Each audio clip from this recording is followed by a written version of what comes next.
在倒入等量的白胶，先倒入的是天涯白胶，再来倒入袋鼠白胶。这样看它们的质感都差不多。为了好区分，这里我滴入了粉色和蓝色色素，然后搅拌均匀。再来少量多次添加成型水，搅拌至成型。这个我已经加了和白胶等量的成型水，还是没有成型。我又加了一点透明胶水，现在这个量太多了，所以我倒出来了一些。现在终于有成型的迹象了，怎么感觉像是买到假的袋鼠白胶了呢？不过成型之后手感软软的。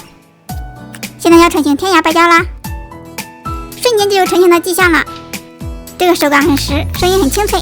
小可爱们看一下，现在是这么多。我们先来看这个粉色的起泡效果怎么样吧。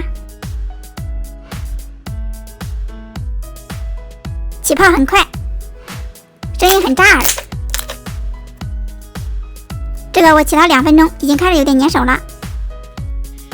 哇，起泡效果很不错哟，起了超满一盒。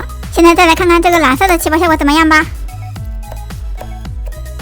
这个纹路好明显呀，这个捏起来也很炸耳哟。这个起了2分钟，也已经有点粘手了，起得好蓬松呀。这个也有1码盒子，最后起泡效果都不错哟，只不过袋鼠白胶有种被坑了的感觉。对了，别忘了关注哟，拜拜。